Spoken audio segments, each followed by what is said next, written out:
só para fazer o padre falar mais uma vez, ou se vocês não têm a Sagrada Escritura. Minha gente, se você não tem a Sagrada Escritura, é o livro mais importante que você precisa ter, não na sua estante, mas na sua vida, tá bem? Se você não tem, adquira a palavra do Senhor. Se você a tem, tire da estante, ela deve estar lá aberta no Salmo 90, cheio de poeira, página amarela. Tira ela de lá e traga ela para a sua vida, para a sua história. Amém? Amém? Está concordando com o padre não? Que a palavra do Senhor deve ser o livro mais importante, não da sua estante, mas da sua vida? Se você está concordando, diga amém. Amém. Se você não tem a Sagrada Escritura, diga meu Deus. Diga meu Deus, eu preciso tomar vergonha na cara. Foi sumindo a voz assim, né? Aos pouquinhos. O padre está aqui enrolando para você que trouxe a Sagrada Escritura abrir no segundo livro dos Reis, capítulo 20, a partir do verso 1. Quem trouxe a Sagrada Escritura já achou? Pega um pouquinho de água para mim, que minha voz já lá vai embora. E o padre nem começou ainda. Traz um cadiquinho enquanto o povo abre lá no segundo livro dos Reis, capítulo 20, a partir do verso 1. Para que você está botando essa tampinha? Eles são muito solenes. Meus filhos são muito solenes, mas eu só quero água.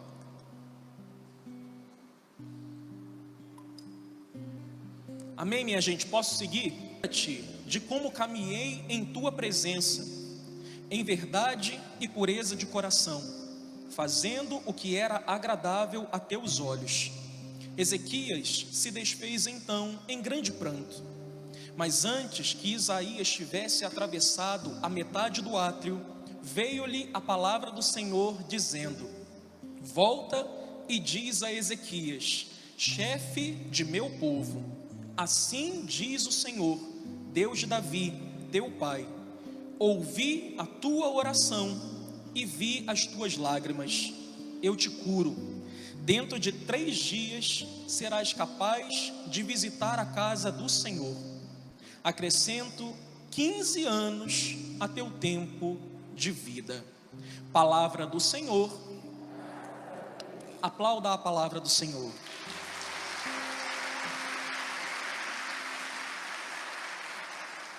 Meus amados irmãos e irmãs, a palavra que o Senhor me inspirou que trouxesse para partilhar um pouquinho com vocês nessa noite, ela vem trazer algo muito importante, um ensinamento muito importante a mim e a você. Na verdade, ela não nos vem ensinar nada novo, mas ela vem nos lembrar algo que é de vital importância para a nossa vida cristã, para a nossa vida de fé, que a gente já sabe, mas nas lutas, nas batalhas do nosso dia a dia, a gente acaba se esquecendo, porque a gente deixa de olhar nos olhos do Senhor e começa a olhar para o nosso problema. As ondas crescem, os ventos sopram e as ondas crescem, a chuva vem, a tempestade vem nos visitar, a tribulação bate à nossa porta, e nós nesse momento, ao invés de olharmos para o Senhor, que chama o nosso nome e diz: ei, está difícil, eu sei, as ondas cresceram, eu sei, a tribulação veio te visitar, eu sei, mas eu continuo sendo o teu Deus, eu continuo sendo o teu Senhor, e a tua vida e a tua história continuam sobre o meu domínio. Quando a tribulação vem nos visitar, a gente fica olhando para o problema, esquece de se olhar para o tamanho do nosso Deus, e nessa hora a gente se esquece disso que é muito importante, que o Senhor vem, através dessa palavra, nos lembrar nessa noite. E o que é, Padre? O Senhor vem nos dizer, o Senhor vem nos lembrar nessa noite, que a nossa oração, ela tem poder até mesmo para mudar a nossa sorte. Deixa eu dizer algo que talvez num primeiro momento possa parecer muito absurdo para você. A tua oração, ela tem até mesmo o poder de fazer Deus mudar de ideia a teu respeito, amém? Você não entendeu, porque senão você teria dado um amém mais pulsante, um amém mais vibrante. A tua oração, o teu clamor tem até mesmo o poder de fazer Deus mudar de ideia a seu respeito, amém? Olha só como é grandioso o poder da tua oração. Deus já pode ter determinado algo sobre você, mas se você clamar, se você orar com força, e você conseguir fazer com que Deus ele olhe para você e entenda que aquilo que você está pedindo é algo que vai te ajudar no teu processo de salvação, ele muda de ideia a teu respeito, para fazer com que a tua fé cresça, para fazer com que a tua confiança nele cresça, e para te salvar, para te fazer entrar no céu. Então eu quero que você entenda já no começo dessa pregação, que em nome de Jesus não vai ser muito longa. Eu preciso que você entenda isso. A tua oração tem o poder de mudar tudo ao teu redor, e a tua oração tem o poder de fazer até mesmo Deus mudar de ideia a teu respeito. Antes de o padre trabalhar com vocês os pormenores dessa palavra, desse pequeno trecho que eu trouxe, do segundo livro dos Reis, capítulo 20, eu quero primeiro dizer para você quem foi Ezequias. Ezequias, ele foi o 13º rei de Judá. Ele foi precedido pelo seu pai, o rei Acais, que teve um reinado terrível em Judá. O pai de Ezequias, o rei de quem nós hoje vamos ouvir falar nessa partilha, ele foi um rei terrível. Ele foi um rei que fez alianças políticas com nações pagãs. Ele fez alianças políticas com a Assíria, e por isso aquela nação, aquele povo assírio, ele foi aos pouquinhos se instalando em Israel, ele foi se instalando em Judá e foi tomando conta. E logo depois de Acais, eis que o seu filho Ezequias ascende ao trono de Judá. E diferente do seu pai, que fez tudo errado, e diferente do seu pai, que teve um reinado completamente terrível, que não cultuou ao Deus verdadeiro, que não respeitou a Deus, que não se deixou conduzir pelo Senhor dos Exércitos, Ezequias, ele tinha comunhão com Deus. Repita comigo: comunhão com Deus. Abre essa boca em nome de Jesus, senão você vai dormir e Deus não vai conseguir fazer aquilo que Ele se determinou a fazer na tua vida nessa noite. Repita comigo: comunhão com Deus. Acais não tinha comunhão com Deus, mas Ezequias tinha. Ele tinha comunhão com Deus. Ele adorava ao Senhor. Ele desejava de todo o seu coração agradar a Deus. Desde bem novinho, ele se rendia em adoração, ele se deixava conduzir por Deus. E quando ele então, Fabiana, você está melhor? É a glória do Senhor, né? A glória do Senhor é uma coisa louca, ela vem sobre nós, ela nos derruba, hein? Tu vigia, varoa, tu vigia, a glória do Senhor é poderosa.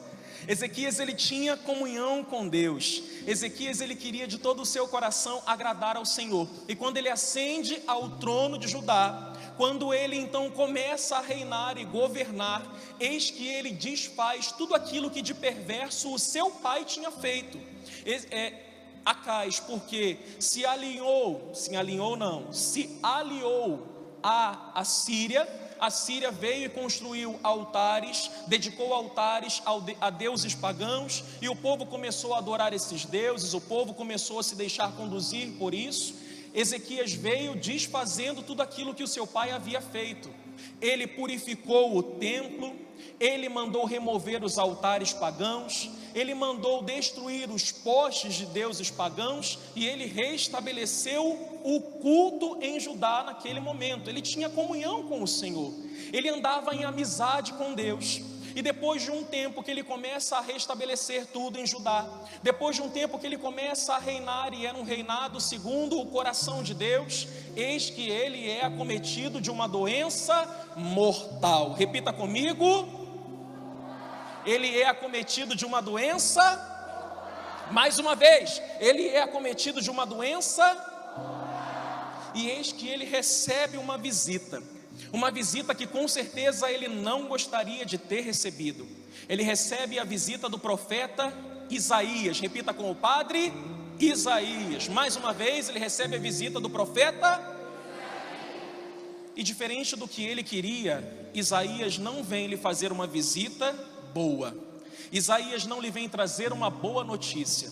Isaías vai, da parte do Senhor, visitar Ezequias para lhe dizer: meu filho, rei de Israel, Ezequias do coração de Deus, põe a tua casa em ordem, se prepara, porque você vai morrer e não viverás. coloca a tua casa em ordem, porque o Senhor manda te dizer que chegou o fim da tua vida. Você foi acometido de uma doença mortal e vai morrer e não vai mais viver. Nesse momento, Ezequias ele é tomado por uma grande angústia. Imagina, receber um profeta de agouro na sua casa, que ao invés de vir para tomar um chazinho da tarde, ao invés de vir para tomar um café e comer uns biscoitinhos, ele vem trazer uma notícia dessa. Tudo que a gente não gosta é de visita que vem trazer notícias ruins. A gente gosta de visita que vem trazer notícias boas. Quando a gente recebe visitas que vêm trazer esse tipo de desgraça, de notícia, de agouro para nós, a gente não quer receber. E com certeza Ezequias não queria, mas ele recebeu. No momento em que ele ouve essa sentença de morte que veio da parte do Senhor, foi o Senhor quem lhe mandou essa notícia. E a Bíblia aqui não está preocupada em limpar a barra do Senhor, e por isso eu também não estou. A palavra é clara ao dizer que é Isaías quem, inspirado e indicado pelo Senhor, vai à presença de Ezequias para lhe levar essa sentença de morte. Quando Ezequias ele ouve essa sentença, o que ele faz? Ele se desespera? Ele chora? Não. Ele vira a cara para a parede. Eita, meu Deus, que lição que ele traz para mim e para você. Quando a gente recebe alguma notícia ruim, quando o diagnóstico médico que a gente queria não é o que a gente queria ouvir, mas ele é contrário, quando a notícia lá do emprego não é aquela que a gente queria ouvir, qual é a primeira coisa que a gente faz? A gente vira a cara para a parede e ora? Geralmente a gente vira a cara para a parede e chora. Assim é com o padre.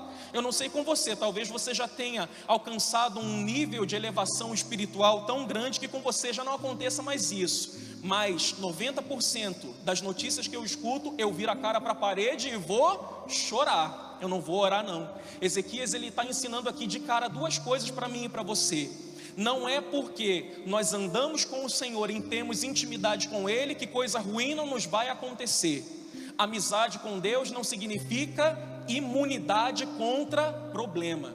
Tem gente que acha que porque começou a vir para a igreja, nada de ruim vai acontecer.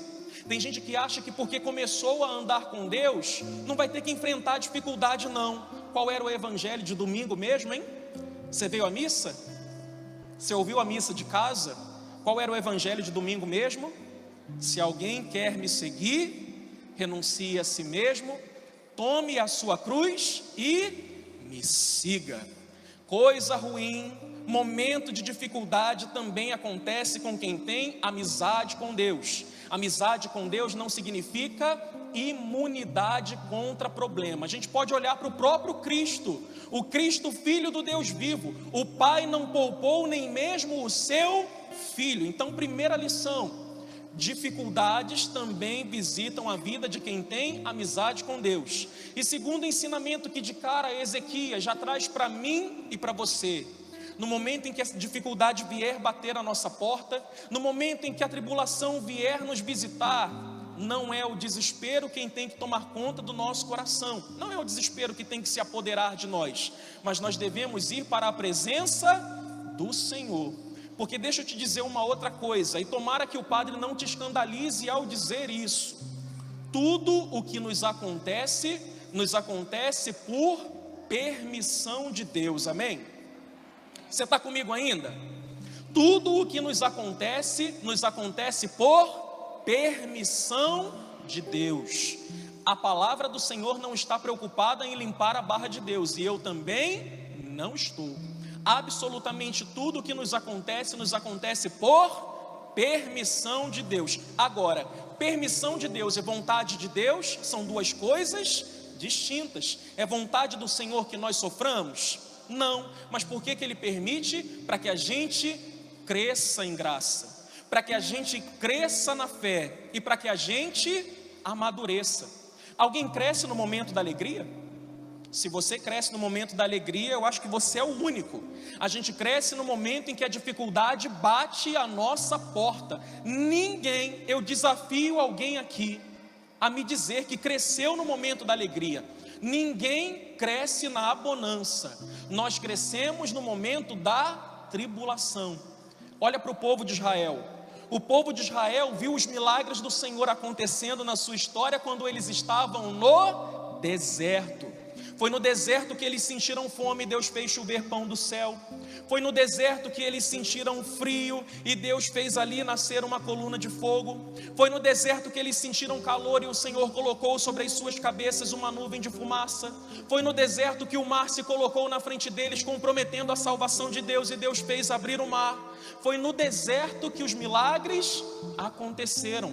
Foi no deserto que aquele povo cresceu. Ninguém cresce na bonança, nós crescemos na dificuldade. Por que que Deus nos permite sofrer? Por que que Deus nos permite passar por momentos difíceis? Para que nós cresçamos e nos salvemos. É por isso que o Senhor permite.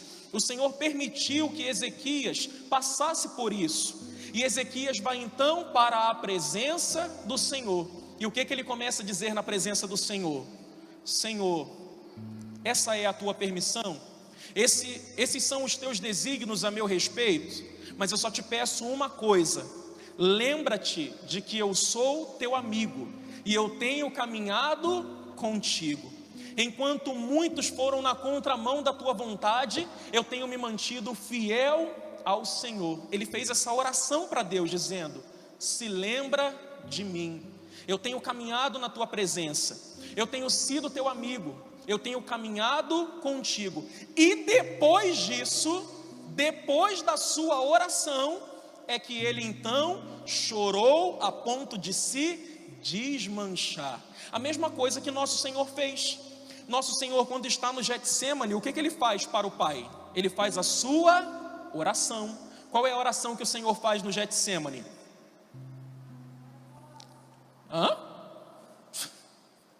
Estou entendendo, é porque você está voltando assim ainda. Qual é a oração que o Senhor faz? Gente, estou brincando assim com ela porque a gente tem, né, proximidade. Fabiana, te amo. Qual é a oração que o Senhor faz no Getsêmani? Pai, se for de tua vontade, afasta de mim este cálice, mas que não seja feito como eu quero, mas como tu queres. E aí o Pai lhe visita através do seu anjo. E aí ele entende qual era a vontade do Pai, porque o anjo ele vem para consolar. Quando o anjo chegou, Jesus entendeu: essa é a vontade do Pai a meu respeito. E Jesus chorou copiosamente e suou sangue. Mas qual foi a primeira atitude? A oração. A respeito de Jesus, essa era a vontade do Pai. A respeito de Ezequias, Deus, ele reviu aquilo que tinha se determinado a fazer na vida dele. Depois que Ezequias ora, é que ele se desmancha em lágrimas. E o Senhor, vendo que primeiro ele orou, primeiro ele clamou, primeiro ele suplicou e depois ele chorou, o Senhor manda que Isaías volte à sua presença e lhe diga o quê? Vi o teu clamor e vi as tuas lágrimas, e eis que eu te curo e acrescento 15 anos à tua vida. Olha só, Ezequias ele clamou, Ezequias orou, Ezequias foi à presença de Deus, depois ele se derramou em lágrimas, e porque ele orou, Deus mudou a sua sorte. Deus já tinha se determinado por fazer algo, mas porque Ezequias foi à sua presença e clamou, Deus mudou a sorte de Ezequias. Isso quer dizer para você e para mim alguma coisa, não quer dizer? Quer dizer que se nós orarmos, se nós nos dedicarmos em oração, mas não é uma oraçãozinha, água de açúcar, não, água de batata, não. Se nós clamarmos mesmo, se nós batermos o pé com Deus e falando assim: Deus, olha para mim porque eu tenho caminhado em amizade com o Senhor, olha para mim porque eu tenho vivido ao teu lado. Se você clamar pelo Senhor, você vai mexer com o coração de Deus e você vai inclinar Deus a você. Você crê nisso? Você crê nisso? Você crê? Dá um creio aí em nome de Jesus, mas um creio forte em nome de Jesus. Você crê nisso? Você crê que a tua oração pode mudar a tua sorte? Se você ainda não está convencido só com a passagem aqui de Ezequias, olha para a Virgem Maria. A Virgem Maria, ela também fez uma oração ao Senhor lá nas bodas de Caná. Você está lembrado? Tudo que não podia acontecer numa festa de casamento no antigo judaísmo era o quê? Acabar o vinho. podia acabar qualquer coisa, mas o vinho não podia acabar. Se o vinho acabasse, aquela família, ela carregaria essa vergonha pela vida inteira. E se diria assim a respeito do marido: se o marido não foi capaz de prover vinho para a sua festa, a festa durava 7 dias também, né? Se o marido não foi capaz de prover vinho para a sua festa, ele também não vai conseguir sustentar a sua família. Seria uma mancha, uma mácula, uma vergonha muito grande que aquela família carregaria. E eis que justamente naquela festa em que a Virgem Maria estava, o vinho veio a faltar. O que ela fez? Ela foi à presença do Senhor e fez uma oração. Qual foi a oração da Virgem Maria? Eles não têm mais vinho. Qual foi a resposta do Senhor? A primeira resposta do Senhor: mulher, a minha hora ainda não chegou. Que hora era essa? A hora de ir para a cruz, porque Jesus sabia que depois que ele começasse a fazer milagres, depois que ele começasse a se revelar, a perseguição viria ao seu encontro. Então por isso ele diz à Virgem Maria: mulher, a minha hora ainda não chegou. Mas nesse momento os seus olhares se cruzam, e a Virgem Maria em silêncio continua a sua oração no olhar. E porque ela clamou, ela mudou a sorte daquele povo. Ela fez com que o Senhor mudasse de ideia. Nós precisamos sair daqui nessa noite entendendo isso. A nossa oração, ela tem o poder de mudar a nossa sorte. A nossa oração, ela tem o poder de fazer com que Deus mude de ideia a nosso respeito. Ou a gente entende isso, ou a nossa vida estará fadada ao fracasso. Porque na hora que a tribulação vier te visitar, você vai correr para o desespero e não para a presença do Senhor. Você vai começar a chorar e se rolar no chão, e você se destruirá e não se salvará. Ou você entende isso nessa noite, ou a tua vida, me desculpe dizer, estará fadada ao fracasso. A tua oração tem o poder de fazer Deus mudar de ideia a teu respeito. Você crê nisso? Tem certeza? Você ainda está nesse creio, água de batata? Você crê nisso? Você crê nessa verdade? Você crê que a tua oração tem o poder de mudar a tua sorte? E você precisa que a tua sorte seja mudada? Aí nem todos vão responder. Talvez essa pregação não seja para todos. Sinto muito, hoje para você vai ser só a presença do Senhor. Mas para esses que precisam ter a sua sorte mudada, nessa noite, aos que estão aqui e aos que estão em casa, se você orar, se você clamar, se você rasgar o coração, se você clamar por Deus, Ele virá ao teu encontro e mudará a tua sorte. Se você precisa e se você crê, fica de pé, em nome de Jesus. Vou pedir ao ministro que traga aquele que nos importa nessa noite.